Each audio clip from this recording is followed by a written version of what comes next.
In a previous video, we've seen how a retirement plan starts with a cash flow plan. Now we'd like to add some bonus material regarding the need for life insurance and long-term care insurance. Again, the purpose of a cash flow plan is to project what the future will look like with our present expenses, cash flow, and a conservative asset performance. Then, we can make more intelligent adjustments to our retirement plan altogether. A thorough cash flow plan needs to take into account three possible scenarios. 1. What if both people live for a long time? We discussed this scenario in a previous video. Number 2.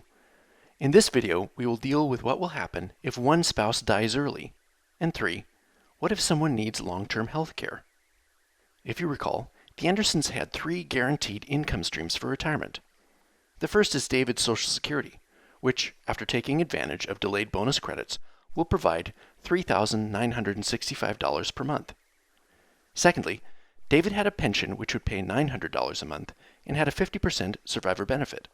Finally, Karen had her own Social Security benefits of $2,610 per month, which had also taken advantage of delayed bonus credits.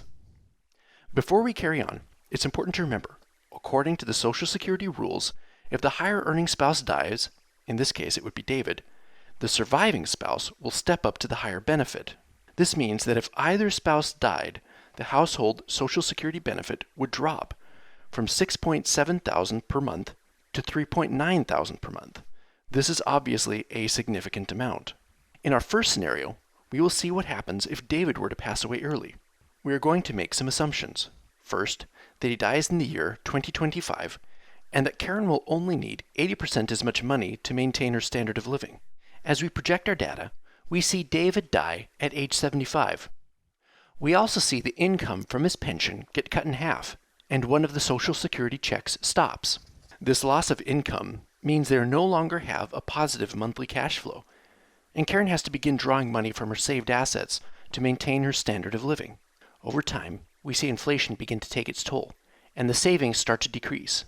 However, in Karen's case, the combination of guaranteed income and the optimized Social Security strategy keep her above water. In fact, if she were still alive at age 101, she would still have a significant amount of savings to pass on to her children. In our second scenario, we look at what would happen if Karen were to pass away.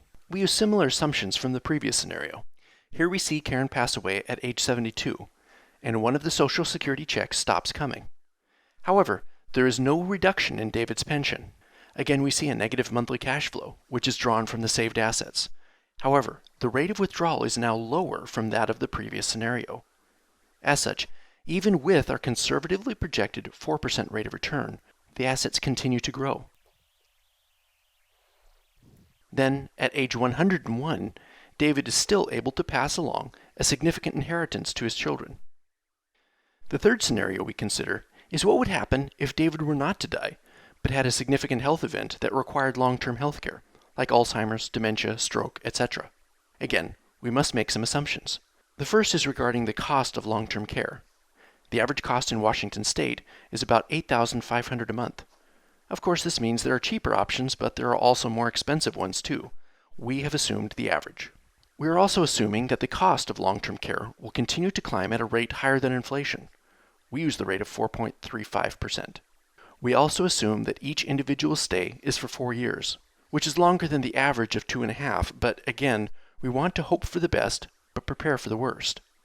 As we can see, by age 80, the cost of long-term care has increased because of inflation, and healthcare costs have climbed to $16,000 a month. Over the course of 4 years, this exhausts the saved assets. This will force Karen to adjust her standard of living. However, because of the maximized Social Security strategy, she still has a significant monthly income after David passes away. Similarly, in our fourth scenario, we project what would happen if Karen needs long-term health care at age 80 for 4 years at a similar cost. Again, we see the increased cost of long-term care exhaust the saved assets over the course of 4 years.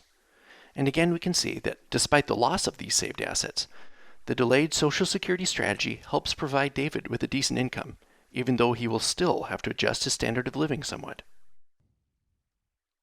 From these data, we can make a few conclusions about the Andersons. First off, we can see that the largest risk to their retirement plan is the death or illness of one of the spouses.